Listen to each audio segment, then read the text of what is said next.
আসসালামু আলাইকুম sir. Sir আপনি লাইভে চলে আসছেন। শুরু Walaikum করতে assalam. পারেন। Okay. So I should share the screen now. Okay. Yes sir, of course. Okay. Cool. Thank you very much. Welcome, sir.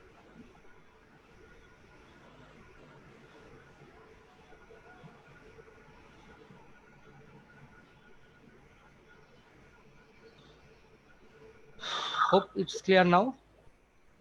G sir, Okay. Perfect, আপনি So স্টার্ট করতে পারেন। fine. So actually we couldn't complete. First of all, I'm really sorry for not conducting the class in due time.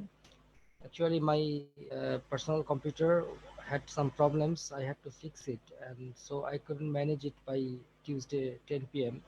That's why I think I should delay it by 2 days so that it can be solved. So now it is solved, and we can go on. So uh, just more than a week before, we started discussing on the oral examination questions of cardiovascular system in the final professional MBBS exam medicine. So actually it is a very vast system. So questions can be asked from any corner, but actually we wanted and we still want to start in the very basic things which are essential for passing out. Still, it was not compatible for me to complete a class within one lecture. So I have decided to extend the lecture into a second one. Hopefully we'll complete it by this lecture. So we actually will start from where we left in the last lecture. So at first, actually the last lectures, if you can recall, we concentrated on how the exam starts. Usually the Viva exam, the oral exam starts with an ECG or an X-ray chest or some other X-rays. So cardiovascular system usually starts with an ECG. So we actually went through a few common ECGs and the related questions. This class will not be an exception of that, but still I will start with a very basic things of ECGs which are frequently asked in the exam. For example, sometimes we get prepared with a few shown ECGs in the oral examination board, but the examiners sometimes they start asking questions from those ECGs, but a bit a different way.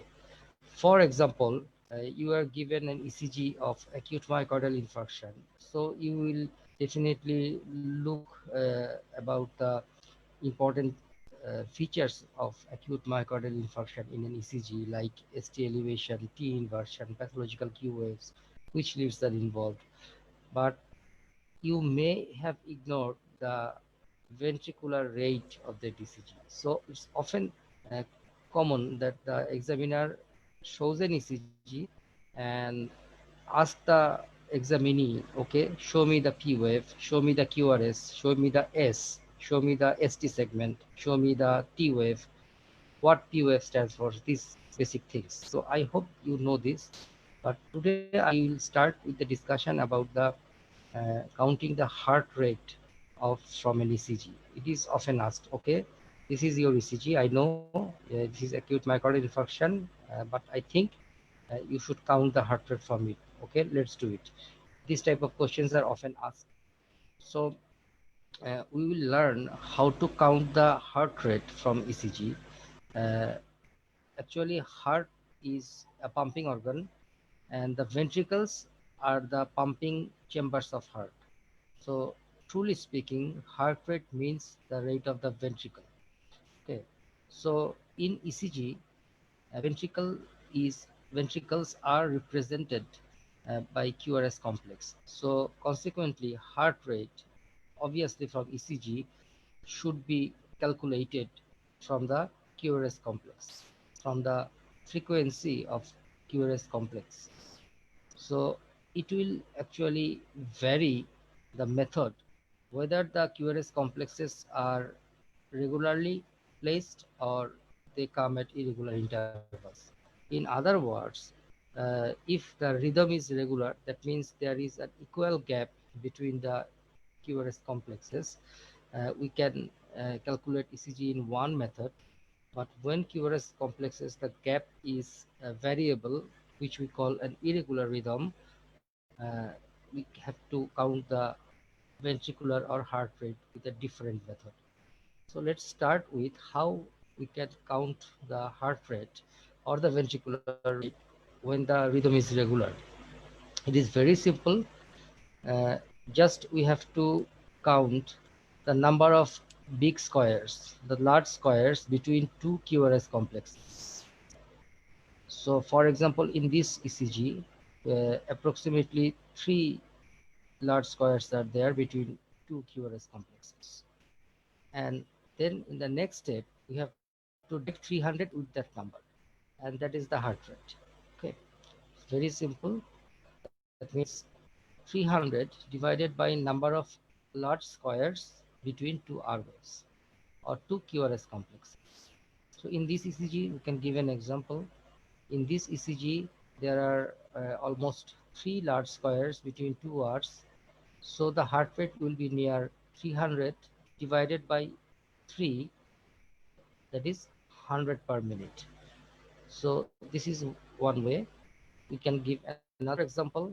In this ECG, there are 1, 2, 3, 4, 5, 6, 7, 8 large squares between two QRS complexes. So we divide 300 by 8, it is 37.5. So it's better to tell in nearest uh, full number. So integer number, nearest number, uh, that is, it will be near 40 per minute. So this is the way we can count the heart rate when the rhythm is regular. But this rule cannot be applied when QRS come at irregular intervals, that is, the rhythm is irregular. So in irregular rhythm, the heart rate is counted in a different way. Here, we actually, in regular rhythm, we counted the number of squares, the large squares between the QRS complexes. But here, we actually count the number of QRS complexes between a particular number, within a particular number of large squares. Actually, we count the number of QRS complexes in 30 large squares. For example, if we start from here, 1, 2, 3, 4, 5, 6, 7, 8, 9, 10, 11, 12, 13, 14, 15, 16, 17, 18, 19, 20, 1, 2, 3, 4, 5, 6, 7, 8, 9, 10. So this is the number of 30. This is the length of 30 large squares. So we'll count it. How many QRS complexes are there in these 30 large squares? So it is 1, 2, 3, 4, 5, 6, 7. Okay, so if there are 7 large QRS complexes in 30 large squares, we just have to multiply this number with 10. So the rule is, if the rhythm is irregular, then count the number of QRS complexes in 30 large square area, in 30 large square span, and then just put a 0 after it. That is, multiply it by 10. So here in this ECG, it is irregular, so we have to use the second formula.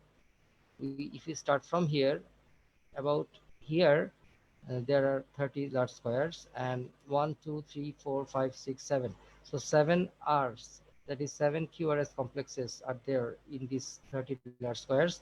So the heart rate will be approximately 7 multiplied by 10, that is 70. So this is the way we can calculate the heart rate in irregular rhythm. So in regular rhythm, it is dividing 300 by number of squares between two R's in case of regular rhythm. And in case of irregular rhythm, it is multiplying the number of QRS complexes in 30 large squares by 10. Okay, so two different methods. We'll go with the case now to make it more easy. That is, a 50-year-old man was found to have regular pulse at 44 per minute. So pulse is regular and it is 44 per minute. So what is the condition? In fact, whenever someone has a pulse rate less than 60, we call it bradycardia. So this condition will be a bradycardia. And what are the possible causes?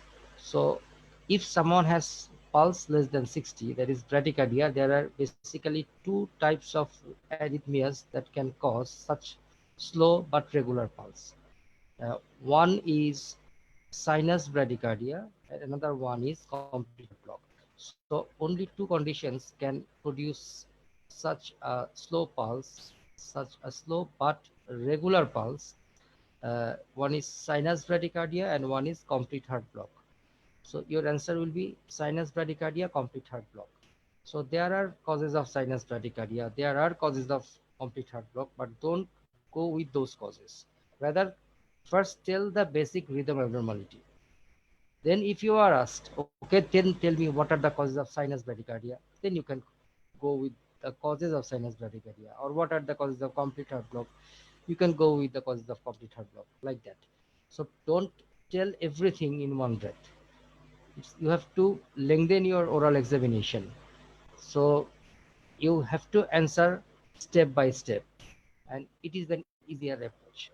So what is sinus bradycardia? When pulse is less than 60, that is bradycardia, because the sinus node itself is discharging slowly. Okay. So what are the causes of sinus bradycardia? So if you are asked, then physiologically the trained athletes usually have sinus bradycardia. Okay. So this is the physiological cause of sinus bradycardia. Yes, sinus bradycardia can also be found during sleep, but usually we do not count the pulse during sleep, except in some cases of thyrotoxicosis. So practically, if in your practice or when you are seeing a patient, you have someone having bradycardia and you think this is sinus bradycardia, then the most common cause would be a physiological one, who is a trained athlete, that is who goes to the gym regularly, or who is involved in physical sports. Those people have sinus bradycardia. Another one, obviously the most important one for us, are the pathological causes. And the important pathological causes are acute inferior myocardial infarction, hypothyroidism, then obstructive jaundice, raised intracranial pressure, and few drugs, for example, beta blockers. And another disease, this is an idiopathic disease of the sinus node, which is called sick sinus syndrome. So these are the pathological causes of sinus bradycardia. So there is one physiological cause practically, that is trained athletes, and a few pathological causes. So most commonly acute inferior MI, hypothyroidism, obstructive jaundice, raised intracranial pressure, drugs like beta blocker, and sick sinus syndrome. So this is a typical ECG of sinus bradycardia. Here, actually, everything is fine. The PQRS, ST segment, PR interval, Q, everything is fine. P wave, everything is fine. But everything is occurring so late because P is coming so late. So this is nothing but the disease, the slowness of the SN node. Everything else are normal. So P, PR interval, QRS, ST segment, T, everything is normal, but the ventricular rate is less than 60. So I should correct it. So this is a case of sinus bradycardia. Let's talk about another thing, which is sinus tachycardia. So if someone has pulse more than 100, here is a scenario, that is 25-year lady found to have regular pulse, but the rate is more than 112 per minute. So what is the condition? What are the possible causes? So this condition we cannot call sinus tachycardia or something else, because there are quite a few arrhythmias which can cause rapid pulse but regular pulse. Rapid but regular pulse.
So can you see the slides? Please respond, because I was out of net for about 2 minutes. Is it okay? Can you see it, or can you hear my voice?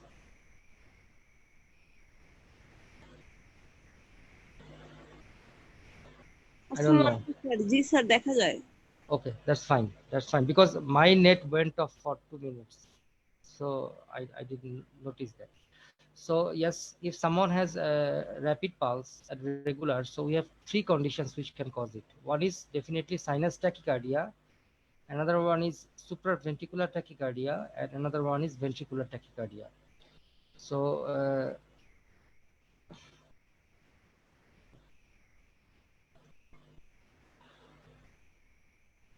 so don't tell that only sinus. It is by mistake. It's often if you are asked about such a condition when pulse is rapid and it's regular, you just tell the causes of sinus tachycardia. Don't do that, because supraventricular tachycardia will have the same type of pulse. Even ventricular tachycardia in many occasions will have the same type of pulse. So you just mention three causes and wait which cause is preferred by the examiner, and then he will ask that, okay, tell me some causes of sinus tachycardia, tell me what happens in supraventricular tachycardia, tell me why ventricular tachycardia does happen. So it's like that. So what are the causes of sinus tachycardia? Sinus tachycardia means SA naught actually starts beating more than 100 per minute, the faster rate. So there are a few causes, there are quite a few important causes of sinus tachycardia. Among them, physiologically pregnancy is an important cause. And of course, I think there are three important causes. One is fever, and another one is severe anemia. Okay. So there are quite a few causes. The most common one is anxiety disorder. Then obviously hyperthyroidism, that is thyrotoxicosis, shock, and heart failure. Of course, acute anterior myocardial infarction. So there is a difference. Acute myocardial infarction can cause both sinus bradycardia or sinus tachycardia. Usually, acute inferior myocardial infarction can cause sinus bradycardia, and acute anterior myocardial infarction usually causes sinus tachycardia. Okay. And then the drugs like beta agonists and some calcium channel blockers. So there are a few calcium channel blockers which actually slows the heart rate, but there are a few which can cause rather tachycardia, like nifedipine, amlodipine, cilnidipine. These can cause sinus tachycardia. And of course, sinus tachycardia can occur in febrile conditions, any type of fever, severe anemia, and again, the sick sinus syndrome, that is the idiopathic disease of the SA node. So sick sinus syndrome, it can cause either sinus tachycardia or even sinus bradycardia. So this is the typical ECG of sinus tachycardia. Look at this. Everything is fine in the complex. That is P, QRS, T, everything is okay. Even the PR interval, ST segments, all are fine. But the only defect is the complex, the ECG complex is coming at faster rate. Here the rate is around 100, that is more than 100 actually. So this is a case of sinus tachycardia. So now we will go into the basic, the most important part of today's lecture, that is the common ECGs with arrhythmias given in the oral exam. So look at this ECG. If you just look at it at the first glance, what actually we see? The first thing we see is the big waves, that is the QRS complex. This QRS complex, this complex is coming at irregular gaps, at irregular intervals. So if such an ECG is given, it is nothing but atrial fibrillation for MBBS level. So then you see, okay, what about the P wave? Let's check the P wave. Actually, if you look at there are T waves, there are QRS complexes, but actually there is no P wave. So this is an ECG where there is no P wave and QRS complex comes at irregular intervals. Yes, there are some fluctuations from the baseline. It is not very extremely straight, absolutely straight. There are some ups and downs, but very small ups and downs, and this is called fibrillatory waves. So in this ECG, P wave is absent and it is replaced by fibrillatory waves, and QRS complex come at irregular intervals. So this is the typical ECG of atrial fibrillation. So during description, you will say definitely the rate. Here we counted the rate in the second method, that is irregular QRS complex. So we counted in 30 squares, we multiplied it by 10 and got it 70 here. But otherwise, in this ECG, apart from the absence of P waves and coming of the QRS complexes at irregular intervals, everything is fine. That is, QRS morphology is normal, the T wave is normal, the ST segment is normal. So everything is normal, except there is no P wave. There are a few fibrillatory waves. This is these small fluctuations, and QRS comes at irregular intervals. So this is the ECG of atrial fibrillation. So then you will be asked, so what are the common causes of atrial fibrillation? Actually, there are quite a few causes, but for you people, there are usually four important causes. The most important cause is mitral valvular disease, then acute coronary syndrome, that is both unstable angina and acute myocardial infarction can cause it, thyrotoxicosis, and the most common cause, that is idiopathic atrial fibrillation, which is also called lone atrial fibrillation. So these four are the most important causes of atrial fibrillation. What symptoms? Actually, how the atrial fibrillation patient presents to the doctor. The most common symptom is palpitation. And what are the important signs? Important signs, there are two important signs. One is the irregular pulse. Another one is pulsus deficit. So pulsus deficit means there is a difference between the heart rate and the pulse rate. That means not all the cardiac contractions will transform into pulse. So this is the important thing. That is irregular pulse and pulsus deficit. So how pulsus deficit is counted? You have to count the pulse for 1 minute, then separately you have to count the heart rate by auscultating the precordium for another 1 minute. So now if you compare these two numbers, you will always find that the heart rate is more than the pulse rate, and this difference is called the pulsus deficit. And this is a very characteristic feature of atrial fibrillation. So if you are asked, what are the signs of atrial fibrillation? Only two signs: irregular pulse and pulsus deficit. So what are the complications of atrial fibrillation? The most important complication is development of thrombus in the left atrium and subsequently embolization from that thrombus to the systemic arteries. That leads to infarction of various organs. Most commonly, it causes infarction of the brain, that is ischemic stroke. So the most common complication of atrial fibrillation is thromboembolism that leads to ischemic stroke. Another important complication is precipitation of heart failure. If the heart is diseased previously for some other reasons, then development of an atrial fibrillation will cause the development of heart failure. Okay, so these are the complications of atrial fibrillation, thromboembolism, and heart failure. So how to treat?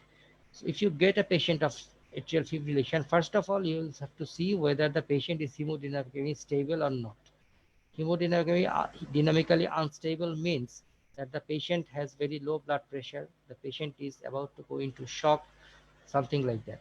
So in such case, you directly have to go for DC cardioversion and DC shock, we also say it. Otherwise, if the patient is hemodynamically not unstable, he is hemodynamically stable, then the first thing is control of ventricular rate with either beta blocker or verapamil or digoxin. So any of these three drugs will be good enough to control the rate. At the same time, then you have to restore the sinus rhythm with amiodarone. So we have to use two types of drug. One type of drug will uh, control the ventricular rate. Another type of drug will actually convert the atrial fibrillation into a sinus rhythm. So ventricular rate control is the first step. We have to do it with the help of either digoxin or verapamil or beta blocker. And then we have to restore the sinus rhythm with amiodarone. And all the patients should be given anticoagulant to prevent thromboembolic phenomenon. And of course, when you get a primary disease like thyrotoxicosis or mitral valvular disease or ischemic heart disease, those primary disease needs to be treated. So this is the management of atrial fibrillation. So let's see a case. 40-year-old lady presented with palpitation for 3 months.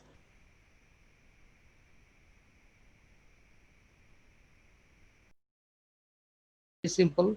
If someone has irregular pulse, it is atrial fibrillation. How to confirm the diagnosis? And mention 3 possible causes.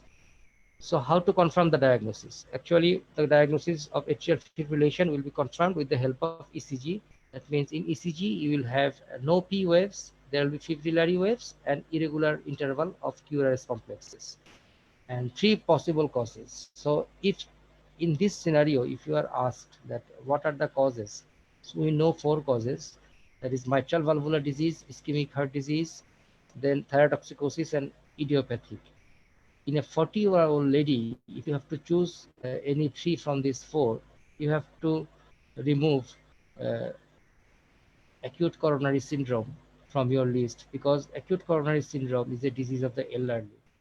So in such a condition, if you are asked to mention 3 causes, then just say mitral valvular disease, this is the most common, then thyrotoxicosis and low atrial fibrillation. So we have removed acute coronary syndrome because the age of this particular patient is young. It is not a good age, suitable age for ischemic heart disease. Let's see another ECG. In this ECG, it's what we see. First of all, we see that it is a very rapid rhythm. That means the rate is quite fast. If you just count, that is there are almost 1.5. That is 300 divided by 1.5. So it will be 200 per minute, the ventricular rate. And then if you look carefully, you will see that there is no P wave. There are QRSs and it is followed by T, but there is no P.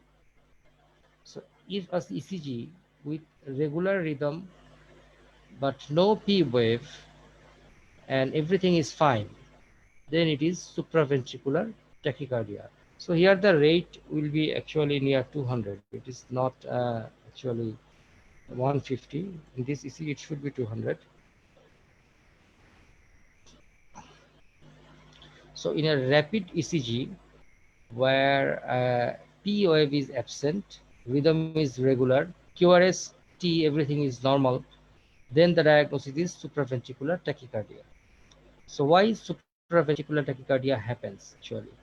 Supraventricular tachycardia usually happens because of an accessory pathway exists between the atria and ventricle. So normally the atrial impulse gets into the ventricle through AV node and AV bundle. But in such patients, there is an additional pathway uh, connecting the atria and ventricles. So between these two pathways, there occurs a circuit re-entry of electrical impulses. So impulse goes through one pathway, then it comes back to the other pathway.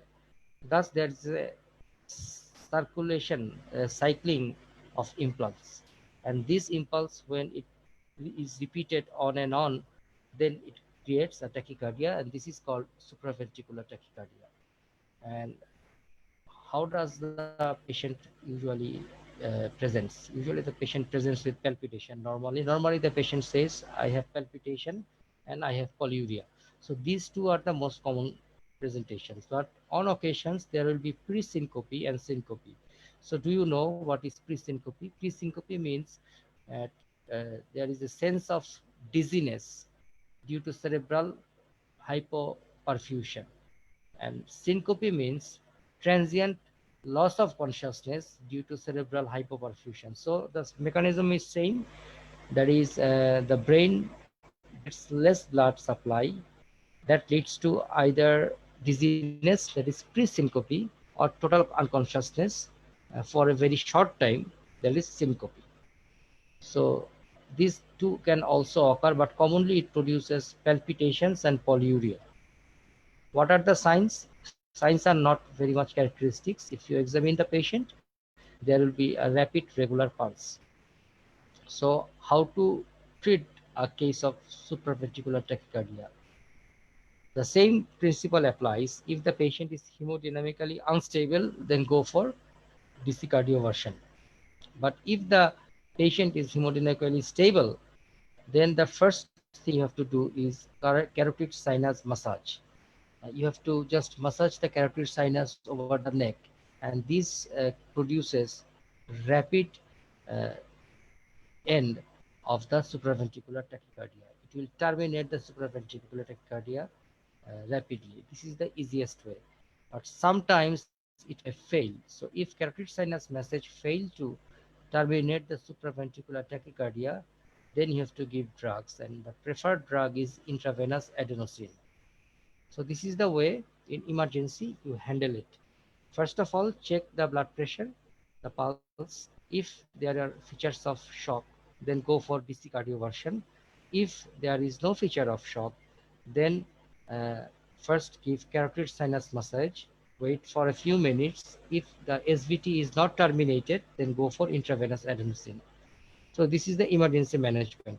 But usually the problem persists, so it will recur. So to prevent the recurrence of supraventricular tachycardia, you can do two things. The easier thing is to give the drug amiodarone, and the best thing is to ablate the accessory pathway. And it is done using a catheter which applies radio frequency to the accessory pathway to destroy it. And we call it radio frequency catheter ablation of the accessory pathway. So this is the definitive treatment. But if you cannot do it, then you have to maintain the patient with amiodarone to prevent the SVT episodes. So just I want to recall it. That is the management of SVT in emergency situation. When there is SVT, if there is hemodynamic instability, go for DC cardioversion. Otherwise, give carotid massage. If carotid massage fails to terminate the SVT, then give intravenous adenosine. So this is the emergency management. But to prevent SVT, you have to go for radio frequency catheter ablation. Otherwise, if you cannot go for it, then you have to give regular amiodarone to prevent the attacks of supraventricular tachycardia. So here is another ECG. Like the previous one, it is also very rapid. If you check it, the rate is around 150, and here we cannot see any P wave also. So like the previous ECG, there was no P wave there, but here there is no P wave again. So this is a rapid ECG, no P wave. But one thing is different from the previous one.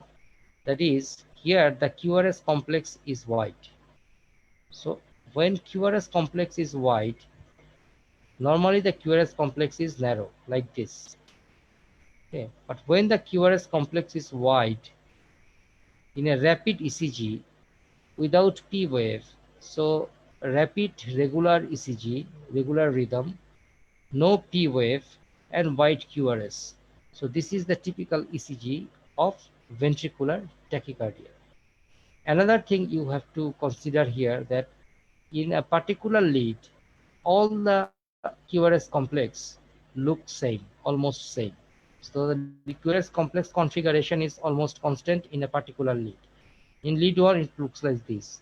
In lead V3, all the QRS looks like this. So here, actually, the ventricular complex, that is the QRS complex, it has a fixed morphology. So rapid, regular rhythm, no P wave, wide QRS with a fixed morphology. So this is a typical ECG of ventricular tachycardia. Okay. So how does it differ from supraventricular tachycardia? It differs from supraventricular tachycardia in such that in supraventricular tachycardia, the QRS complex is narrow, but here the QRS complex is wide. Apart from this, everything is same. There is no P wave in both the conditions.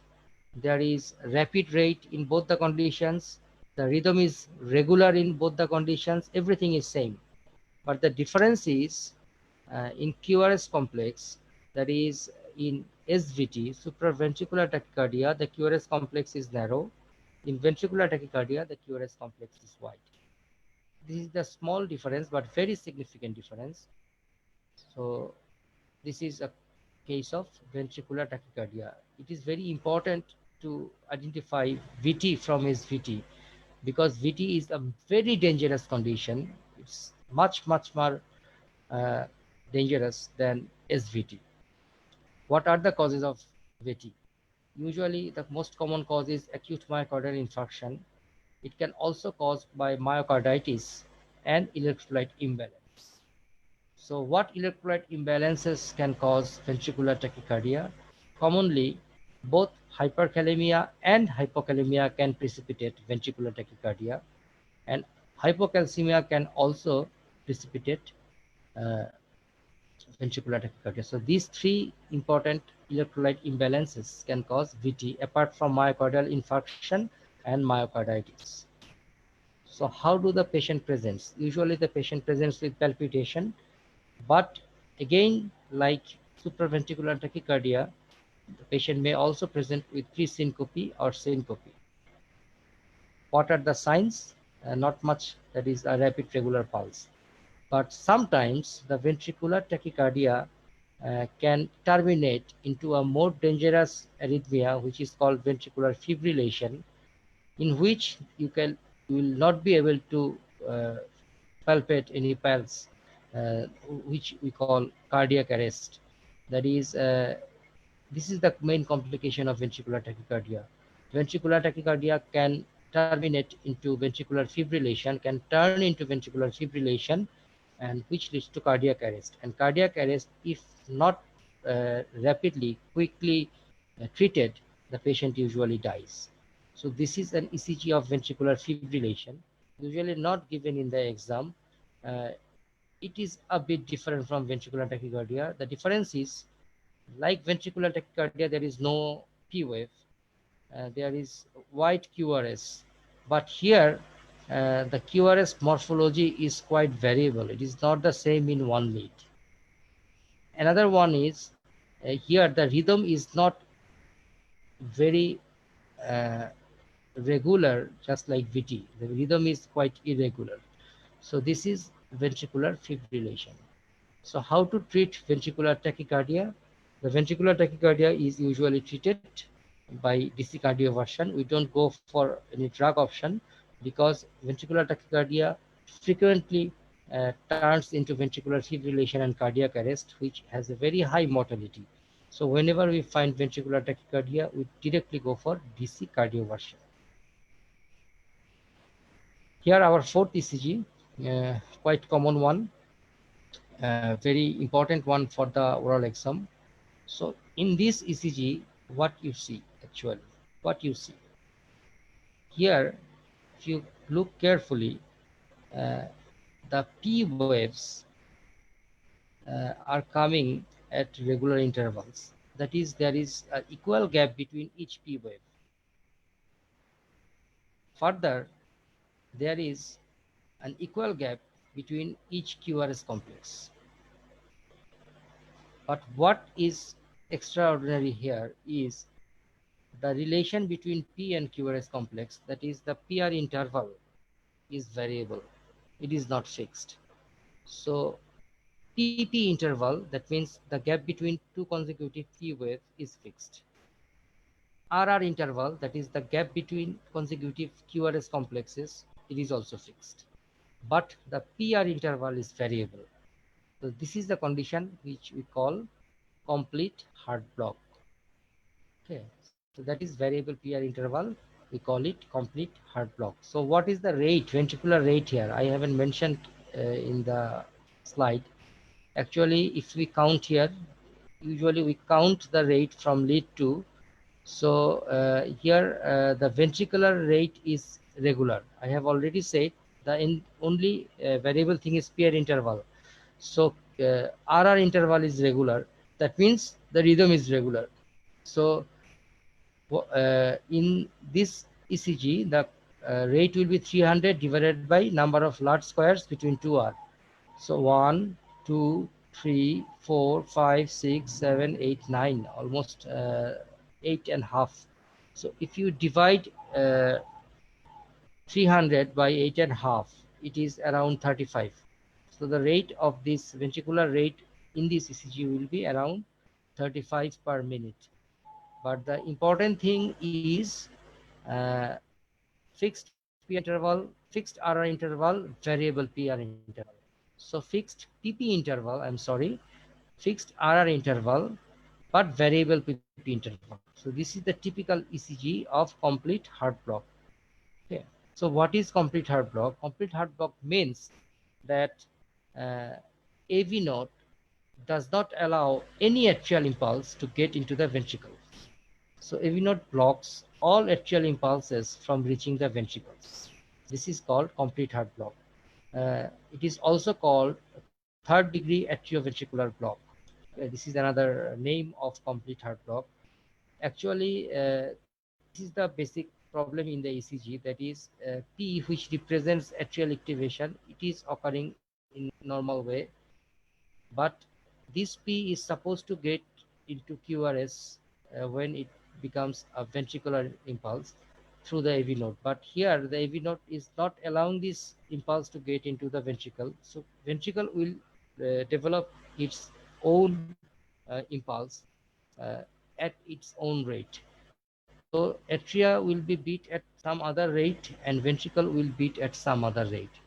So the atrial impulses P will come at regular intervals in its own rate, and QRS will come at regular intervals in its different rate. There is no relation between the P and QRS, and that is the reason the PR interval is different from beat to beat. So this is the pathogenesis of complete Hart block. So what are the types of atrioventricular block? Actually, there are three types. One is first degree atrioventricular block, one is second degree atrioventricular block, another one is complete atrioventricular block or third degree atrioventricular block. So I have mentioned the third degree. So you could have been asked about what do you mean by first degree and second degree. So in first degree AV block, AV node allows all atrial impulse to get into the ventricle, but with a delay. So what happens that all atrial impulses will be reaching the ventricles. So all QRS complexes will come from the P wave. But here it will come after a delay. And this delay is done by the AV node. And that is why in first degree Hart block, there will be prolongation of PR interval, but there will be no symptom, there will be no sign. Clinically, it is silent. It can be only detected in ECG. And this is a very benign condition. So what is secondary AV block? That is second degree AV block. In second degree AV block, the thing is a bit worse than the first degree. Here, the AV node allows some atrial impulses to reach ventricle and blocks the others.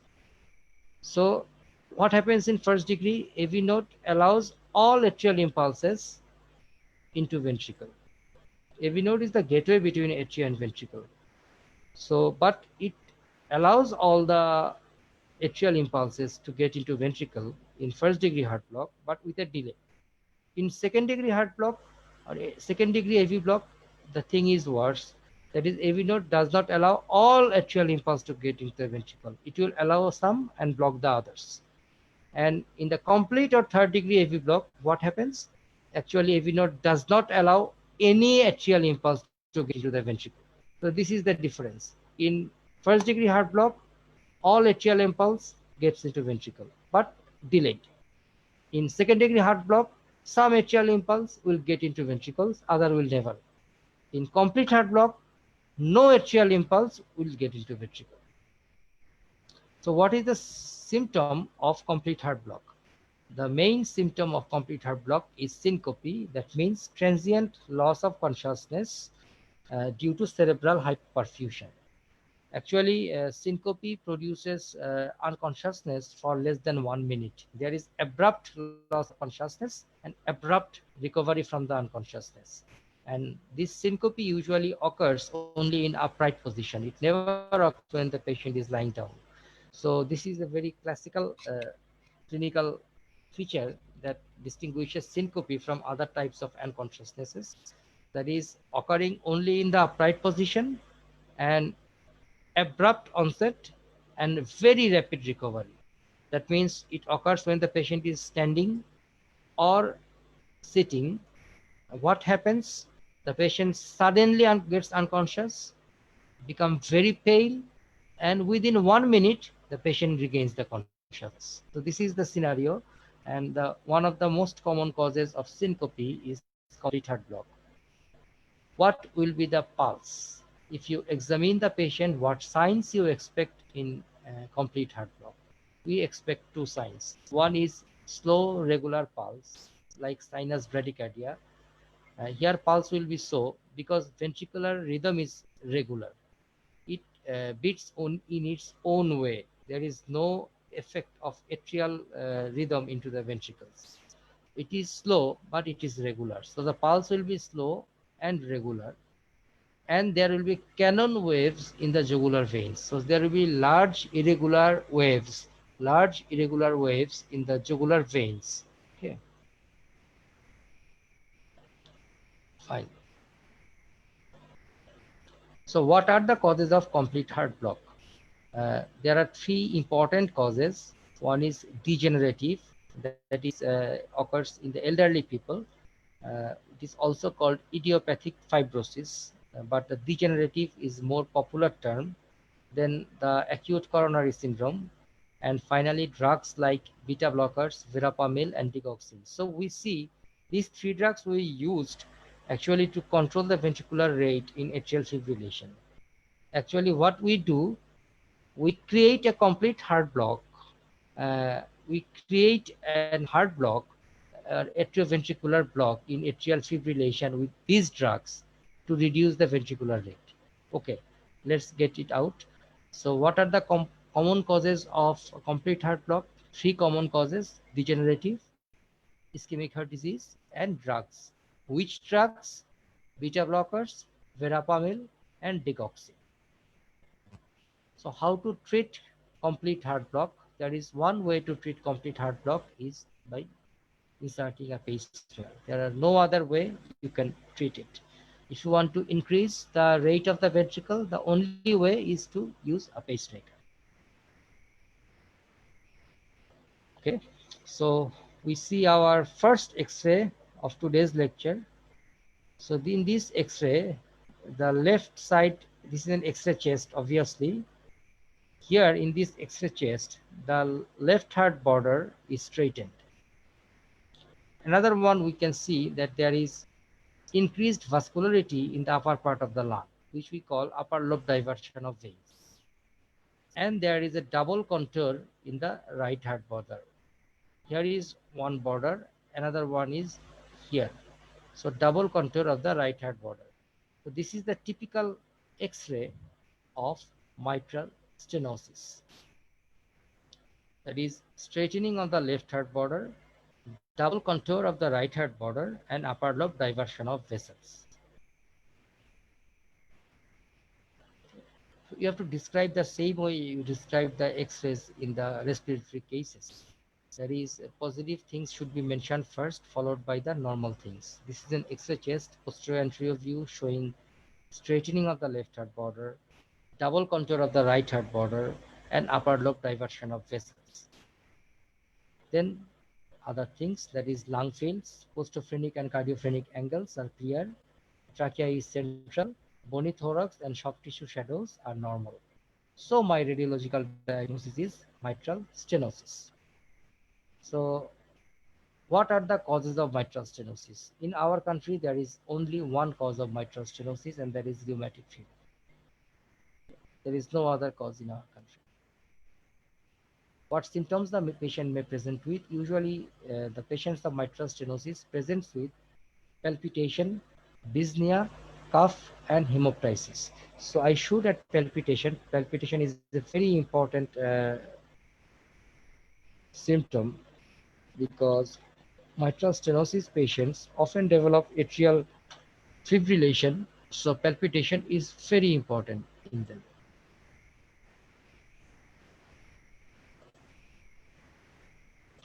So what sign you expect in a patient with mitral stenosis? Your next question will be like that. So please answer the way I am telling.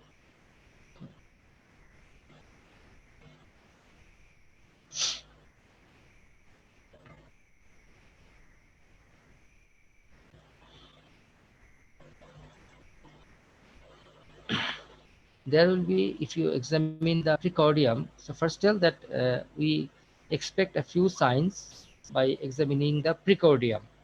So there will be tapping apex beat, a diastolic thrill in the mitral area, loud first heart sound, and typical murmur of the mitral stenosis. So you just tell like this, because I would love to answer in this way, because we are inviting a known question after this. If you answer like this, the next question will obviously be, so what is the typical murmur of mitral stenosis?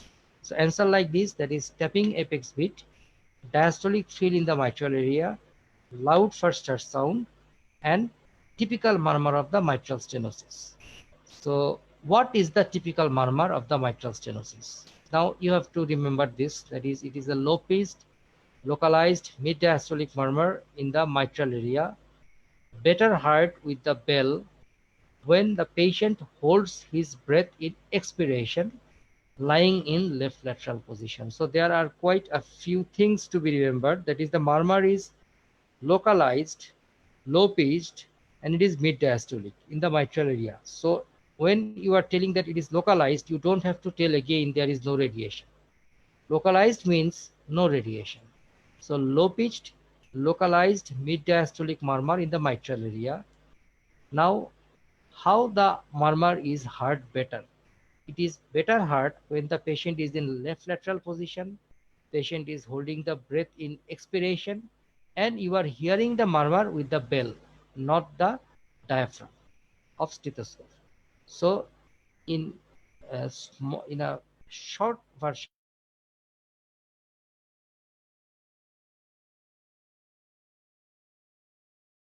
bell when patient holds his breath in expiration and lying in left lateral position.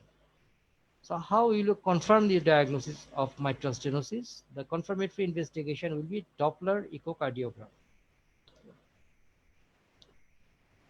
And what are the complications of mitral stenosis? Usually mitral stenosis has quite a few complications. The more important one is development of atrial fibrillation. So in atrial fibrillation, we said that the most important cause is mitral valvular disease.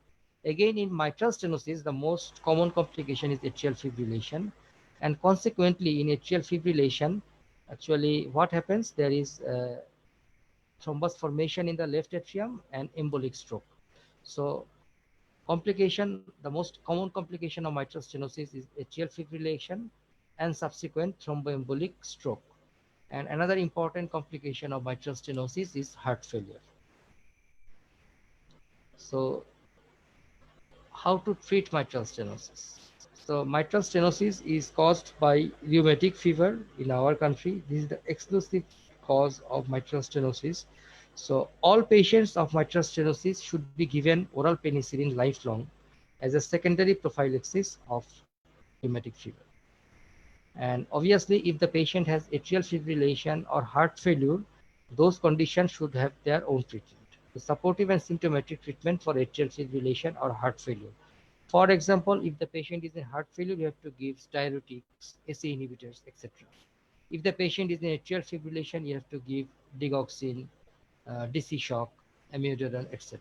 So it will happen it will depend according to the complication the patient is having. But in one line, you will just say the treatment of atrial fibrillation and heart failure. It is easier because if you want to mention drugs separately here, it is complicated.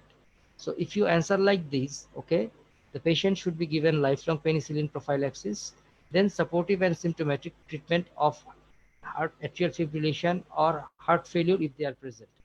So then the examiner may ask you, okay, if it is atrial fibrillation, how will you treat? And you know the treatment of atrial fibrillation. If it is heart failure, how will you treat? You know the treatment of heart failure, so you can answer.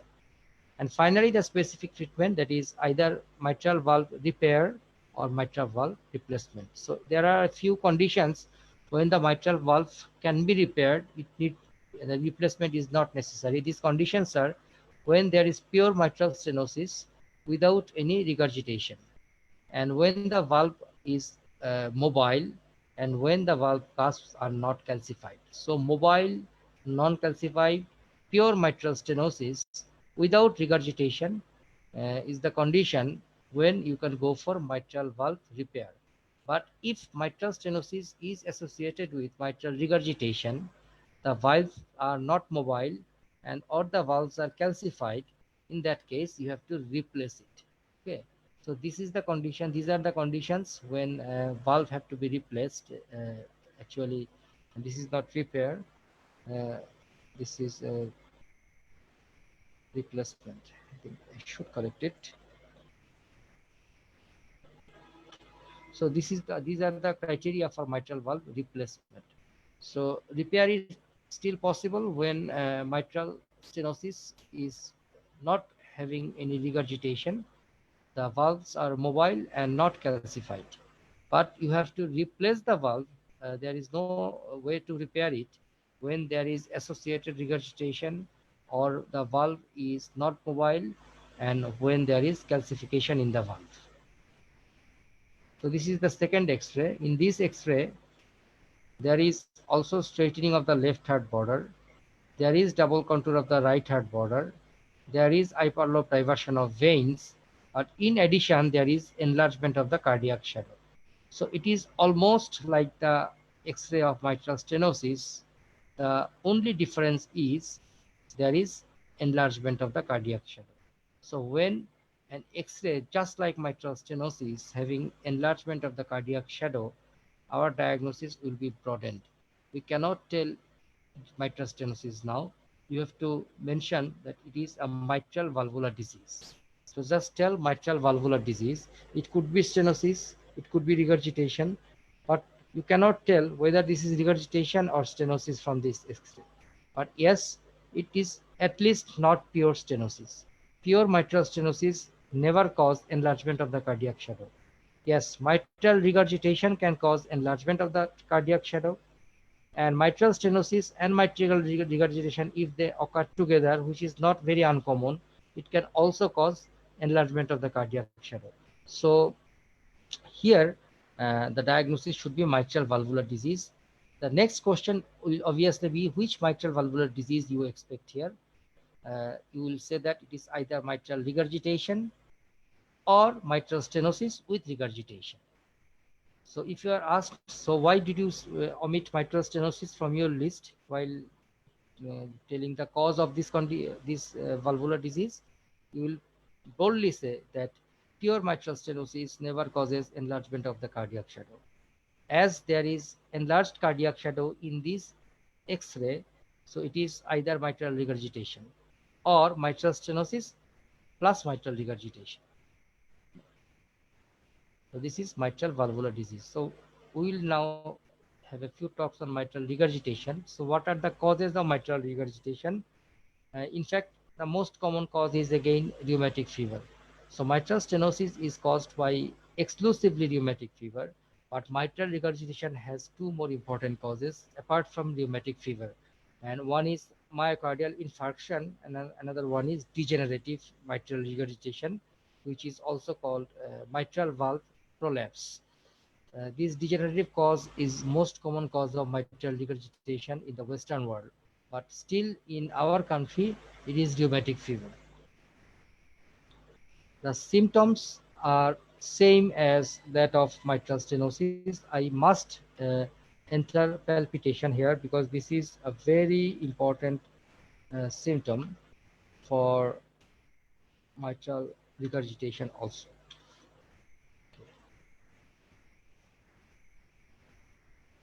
The signs.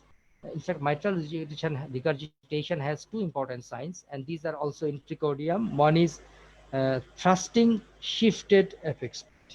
So in mitral stenosis, it was tapping apex beat and it was not shifted. But here the apex beat will be thrusting and it will be shifted. Another one is typical murmur of the mitral regurgitation. So what will be the typical murmur? It is a pansystolic murmur in the mitral area radiating to the left axilla. So you don't have to mention any adjective, you don't have to mention any aggravating, relieving, better heart options here. Just tell it is a pansystolic murmur in the mitral area and it radiates to the left axilla. That will be absolutely fine. It is very simple to say, and that will be an absolute correct answer.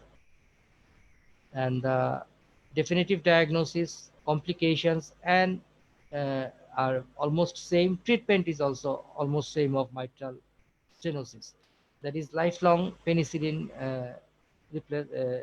for secondary prophylaxis of rheumatic fever in case of rheumatic mitral regurgitation. Uh, then obviously supportive and symptomatic treatment for heart failure or atrial fibrillation. And finally, mitral valve replacement. So this is our third X-ray. In this X-ray, there is right ventricular type of apex, the first thing. So we have two types of apex. One is right ventricular type. Here the left cardiophrenic angle is an acute angle, less than 90 degrees.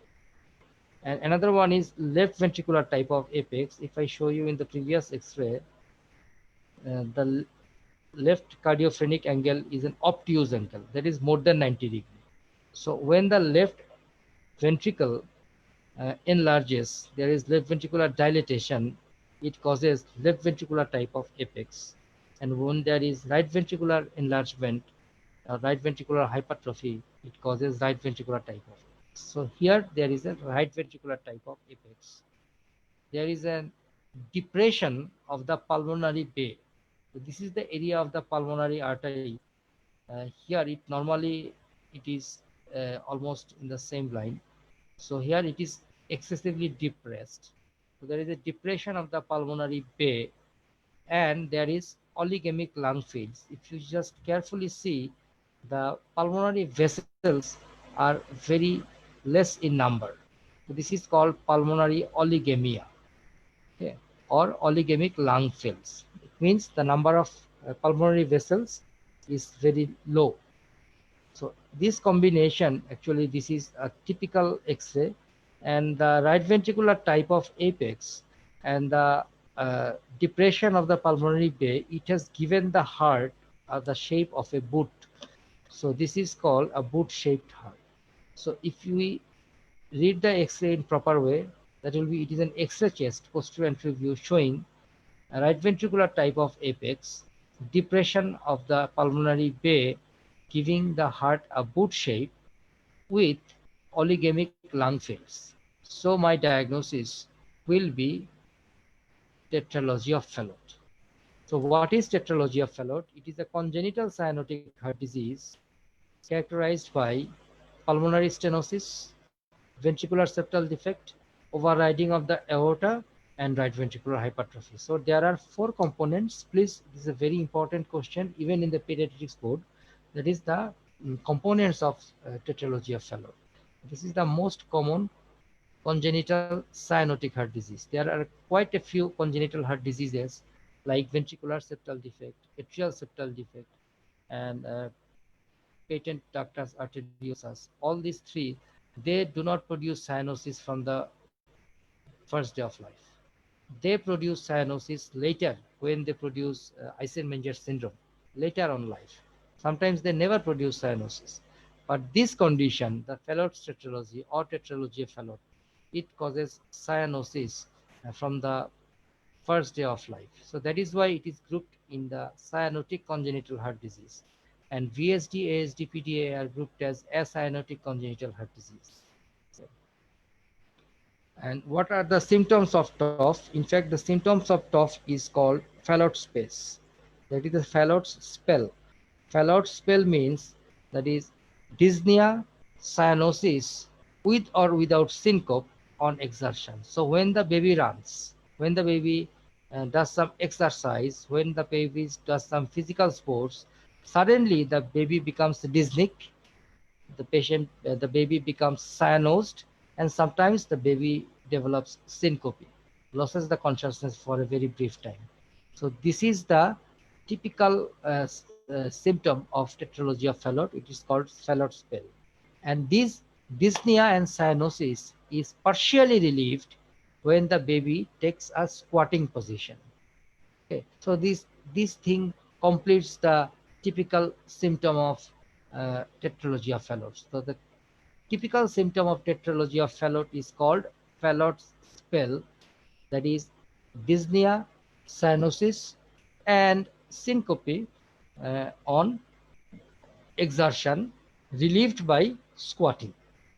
What signs you expect? Definitely the first thing you will look is the clubbing and central cyanosis. In general examination, there will be clubbing and central cyanosis. And if you examine the precordium, you will find a systolic frill and an ejection systolic murmur in the precordium. So these are the signs. How to confirm the diagnosis? Again, it is confirmed by Doppler echocardiogram. Obviously, I think the spelling should be corrected. And what is the treatment? So Fallot spells are treated at emergency with the help of oxygen. So oxygenation actually aborts the Fallot symptoms, and the specific treatment is surgical correction of all the abnormalities present since birth. That is the ventricular septal defect, the ventricular, then the widening of the stenosed pulmonary valves, all can be done by surgery. Another thing is a Blalock Taussig shunt. It means that because of long-standing pulmonary stenosis, the pulmonary vessels are actually not well developed in TOF patients.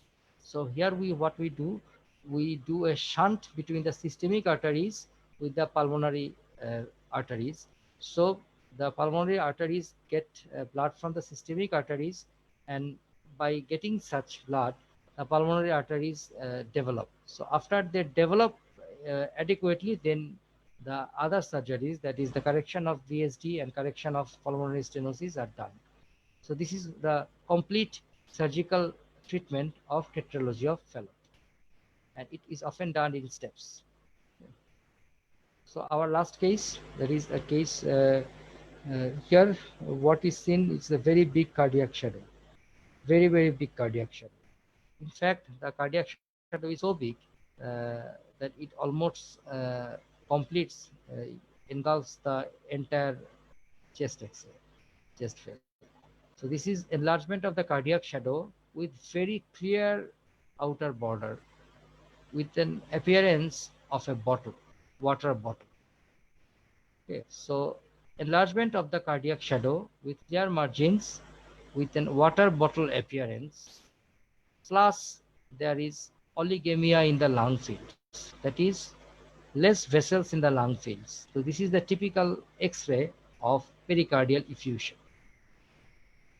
Enlarged cardiac shadow with sharp margin giving water bottle sign and oligemic lung fields. So this is the typical X-ray of pericardial effusion. So what are the common causes of pericardial effusion? The common causes of pericardial effusion are acute pericarditis. Usually acute pericarditis is caused by viral infections, and often there is no virus isolated, so it is often called acute idiopathic pericarditis.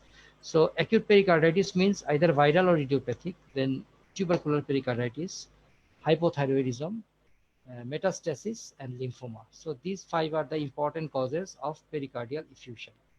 Pericardial effusion is usually asymptomatic, but sometimes it can present with shortness of breath and chest compression.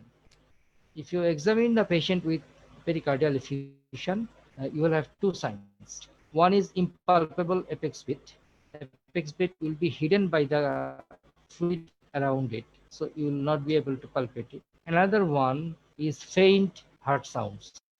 Again, the same reason, there will be accumulation of fluid between the heart and the stethoscope, so the heart sounds will be heard less. There will be faint or muffling of the heart sounds.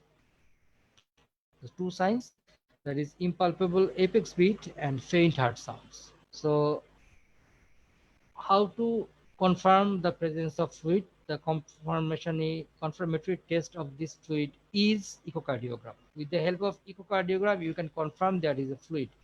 But to know why there is pericardial effusion, we have to go for other tests like pericardial fluid study, Monto test, complete blood count, and peripheral blood film, uh, thyroid function test, etc. But the presence of fluid can be confirmed with the help of echocardiogram. So what is the complication of pericardial effusion? There are 2 dangerous complications. Usually pericardial effusion is asymptomatic. It doesn't produce any complication, but sometimes when pericardial effusion develops very rapidly, or when the pericardial effusion is very big, there is huge collection of fluid in the pericardial sac. So very rapidly developing pericardial effusion and huge pericardial effusion produces a condition, we call it cardiac tamponade. That means this fluid now compressing the heart and reducing the cardiac output. It is called cardiac tamponade. Another one is in long-standing chronic pericardial effusion, there is calcification of the pericardium, which also makes the heart walls stiff. So the heart cannot expand well during diastole, and this is called constrictive pericarditis. So these 2 conditions are actually complications. That is, one is cardiac tamponade, another one is constrictive pericarditis. These are the common complications. These are the dangerous complications of pericardial effusion. So how to treat pericardial effusion? Pericardial effusion is usually asymptomatic most of the cases. So active treatment like pericardial fluid aspiration is not needed. But yes, if it develops pericardial tamponade, that is cardiac tamponade, that urgent pericardiocentesis should be done. But yes, the primary disease that causes pericardial effusion like tuberculosis, lymphoma, hypothyroidism, that or the malignancy, that particular disease should get its proper treatment. This is the main treatment of pericardial effusion. Only when there is cardiac tamponade, the pericardial effusion should be aspirated emergency. So here are a few lines for cardiac tamponade. I think it's not very important for you. There is a definition, that is hemodynamically significant cardiac compression caused by pericardial fluid. That means there is pericardial fluid, it is compressing the heart, and that is uh, actually compromising the hemodynamic status of the patient. And it occurs when there is huge pericardial fluid accumulation or when there is rapid pericardial fluid accumulation. Usually the patient presents with dyspnea and fatigue, and the signs are very classical. We call it Beck's triad, that is raised jugular venous pressure, features of shock, and silent heart. Silent heart means the heart sounds are very faint. So this triad, that is raised jugular venous pressure, hypotension, and silent heart, this triad or the Beck's triad is diagnostic of cardiac tamponade. And cardiac tamponade should have immediate treatment with aspiration or pericardiocentesis. So thank you. I think we have ended the lecture. It's quite late. I'm really sorry, and hopefully we'll meet soon after a few days, because I have important things to do next week. So probably the next class, uh, if that happens, will occur after 10-12 days.